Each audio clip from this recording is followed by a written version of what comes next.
घटनाच्या अनुषंगाने सध्यापर्यंत एकूण 5 गुन्हे दाखल करण्यात आलेले आहेत आणि त्या 5 गुन्ह्यात काही लोकांना हिरासतमध्ये ताब्यात घेण्यात आलेला आहे आणि त्याची व्हेरिफिकेशन करून ज्याचा आक्रमक रोल आम्हाला CCTV किंवा इतर पुराव्यामध्ये दिसत आहे त्याला अरेस्ट करण्याची सुद्धा हे प्रोसिजर चालू आहे आणि त्याचबरोबर कालची जी घटना होती त्यामध्ये नागरिक जे आहे गावाचे त्यांना कोणालाही इजा झालेली नाही आहे. ज्या ठिकाणी काही व्हेकलची तोडफोड झाली किंवा काही स्ट्रक्चर्स जे आहे त्यांना नुकसान करण्यात आला त्याचे पंचनामे झालेले आहे.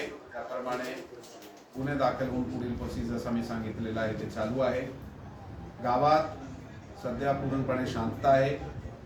163 BNSS चे जे प्रोहिबिटरी ऑर्डर्स आहे ते सध्या चालू आहे आणि त्याप्रमाणे नागरिकाला आमची जे पेट्रोलिंग टीम आहे त्या आवाहन सुद्धा करते की आपल्याला सर्वांनी गावात शांतता ठेवायची आणि 163 BNSS चे जे प्रोहिबिटरी ऑर्डर इश्यू केले गेले आहे त्याचं त्यांनी पालन करावे.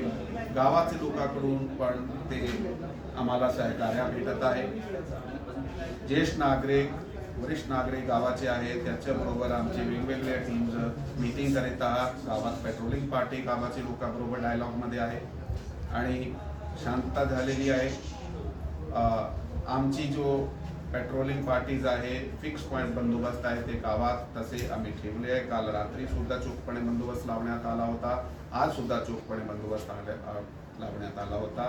नागरिकाला सर्वांना आव्हान आहे की यामध्ये त्यांनी प्रशासनाच्या पोलीस प्रशासनाच्या सहकार्य करावे. त्यांनी कायद्याचं पालन केलं पाहिजे. त्याचा कुठलाही भंग झाल्याने सक्तीची कारवाई केली जाते. किती पोलीस